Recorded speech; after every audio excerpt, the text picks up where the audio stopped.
আজকের এই ভিডিওর আলোচ্য বিষয় হলো স্বামী বিবেকানন্দ স্কলারশিপের ইনকাম সার্টিফিকেটের বিভিন্ন রকম প্রবলেম নিয়ে। যারা স্বামী বিবেকানন্দ স্কলারশিপের ফ্রেশ অ্যাপ্লিকেশন করবে তাদের ক্ষেত্রে ইনকাম সার্টিফিকেট আপলোড করতে হবে। তো সেই ইনকাম সার্টিফিকেট কার নামে হবে, নিজের নামে নাকি বাবার নামে, এবং কোন ইনকাম সার্টিফিকেট তোমরা আপলোড করবে, প্রত্যেকটি বিষয় ইন ডিটেলসে তোমাদের সঙ্গে শেয়ার করছি। তো চলো ভিডিওটি শুরু করা যাক। স্বামী বিবেকানন্দ স্কলারশিপের অফিসিয়াল পোর্টালেই স্বামী ভিডিও ইনকাম বা বিভিন্ন ইনকাম সার্টিফিকেটের একটি মডেল পারফর্মা দেওয়া রয়েছে। চাইলে সেটির মাধ্যমে তুমি কিন্তু অ্যাপ্লিকেশন করতে পারবে। তো অফিসিয়াল পোর্টালে চলে আসার পর ডাউনলোড সেকশনটা পেয়ে যাবে। এই ডাউনলোড সেকশনে যখনই ক্লিক করবে অনেকগুলো অপশন এখানে চলে আসবে। প্রথমে যে অপশনটা রয়েছে ইনকাম সার্টিফিকেট, এখানে ক্লিক করবে এবং ওকেতে ক্লিক করবে। তারপর এই মডেল পারফর্মা ডাউনলোড করে নেবে। তো এটাই হচ্ছে স্বামী বিবেকানন্দ স্কলারশিপের ভার্সন 2 এর অফিসিয়াল ইনকাম সার্টিফিকেটের মডেল পারফর্মা। তো এটা তোমরা প্রিন্ট আউট বের করে নেবে এবং সেটা ব্ল্যাক পেন দিয়ে তোমাকে এটা ফিল করতে হবে। তো কার থেকে এই সিগনেচার আনতে হবে, মিনিমাম জয়েন্ট বিডিও র্যাঙ্কের রুরাল এরিয়ার ক্ষেত্রে এবং বিডিও অবশ্যই হলে হবে, এবং যারা মিউনিসিপ্যালিটি এরিয়ায় থাকে তারা এক্সিকিউটিভ অফিসারের থেকে আনবে, আর যারা কর্পোরেশন এলাকায় থাকে তারা ডেপুটি কমিশনার থেকে আনবে। আর এগুলোও যদি না পারো তাহলে মিনিমাম অন্তত কিন্তু গ্রুপ এ গ্যাজেটেড অফিসারের থেকে তোমাকে সিগনেচার আনতে হবে। তো এবার অনেকেরই প্রশ্ন যে ইনকাম সার্টিফিকেটটি যে তুলব সেটা কার নামে হবে। তো নিচের দিকে যদি আমরা এখানে চলে যাই তাহলে এখানে একটি অপশন দেখতে পারবে the total annual family income. অর্থাৎ এখানে ফ্যামিলি ইনকাম বলতে তোমার ইনকাম প্লাস তোমার ফ্যামিলির যতজনের ইনকাম রয়েছে প্রত্যেকের ইনকামের কথাই বলা হয়েছে।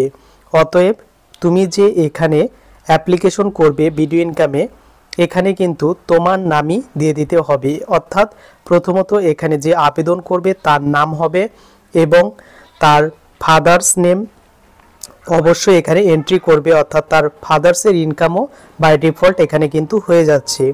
এরপর তার ভিলেজ বা টাউনটা এখানে কিন্তু লিখে দেবে।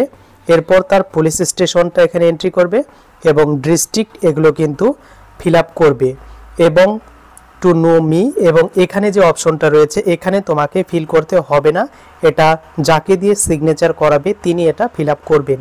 চাইবে গার্জিয়ানের পার্মানেন্ট রেসিডেন্ট কোথায়, তো এখানে অবশ্যই তার যে ভিলেজ বা টাউন সেটা এখানে লিখে দেবে। তারপর পুলিশ স্টেশনের নামটা এখানে লিখে দেবে, ডিস্ট্রিক্ট লিখে দেবে এবং এখানে অবশ্যই ওয়েস্ট বেঙ্গল লিখে দেবে। তো এগুলো লিখে দেওয়ার পর এখানে দেখতে পারবে total family income from source both parents বা হাজব্যান্ড বা স্টুডেন্টের 2023-24 সেশন। এখানে কিন্তু অনেকেই প্রশ্ন করতে পারো 23-24 না 24-25। তো মডেল পারফর্মা ওয়েবসাইটে যেটা দেওয়া রয়েছে সেটা আনলেই হবে, কারণ ওয়েবসাইটে যদি দেওয়া থাকে এটাই, তাহলে এটাই আনলে তোমার কিন্তু কোনো রকম প্রবলেম হবে না। তোমাদের টোটাল অ্যানুয়াল ইনকাম অর্থাৎ বাৎসরিক ইনকাম কত সেটা এখানে কিন্তু তোমাকে লিখে দিতে হবে। এরপর এই যে নিচের দিকে জায়গাটি দেখতে পাচ্ছ এখানে তোমাকে কিছু করতে হবে না, তুমি এটা ফিল করে নিয়ারেস্ট বিডিও অফিসে চলে যাবে এবং সেখান থেকে কিন্তু সিগনেচার আনতে হবে। এবার প্রশ্ন হলো তুমি এই ডকুমেন্টস নিয়ে গেলেই কি তোমাকে সিগনেচার দিয়ে দেবে? এর উত্তর হচ্ছে একদমই নয়, কারণ ইনকাম সার্টিফিকেটে যে লেখা থাকবে তুমি কত টাকা ইনকাম বা তোমাদের ফ্যামিলি ইনকাম কত সেই রিলেটেড তোমার শুধুমাত্র লিখলে হবে না, তোমার সেই রিলেটেড একটা ডকুমেন্টস লাগবে। এর জন্য তোমাদের যদি পঞ্চায়েত এরিয়া হয় তাহলে গ্রাম পঞ্চায়েতের ইনকাম সার্টিফিকেট অথবা কাউন্সিলরের ইনকাম নিয়ে যাবে। তোমাদের ইনকাম সার্টিফিকেট গ্রাম পঞ্চায়েত বা মিউনিসিপ্যাল কাউন্সিলরের কাছ থেকে নিতেই হবে।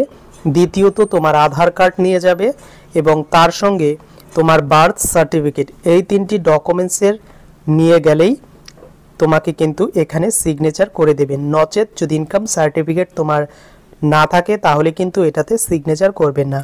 অর্থাৎ এগুলো তুমি যদি সমস্ত কিছু ফর্মালিটি মেনটেন করে চলে যাও সার্টিফিকেটে সিগনেচার আনার জন্য এই ইনকাম সার্টিফিকেটে, তাহলে কিন্তু কোনো প্রবলেম হবে না এবার সমস্ত কিছু করার পর তুমি জাস্ট এটাকে স্বামী বিবেকানন্দ স্কলারশিপের পোর্টালে আপলোড করে দিবে, তাহলে কোনো রকম প্রবলেম হবে না স্কলারশিপের থেকে টাকা পাওয়ার জন্য।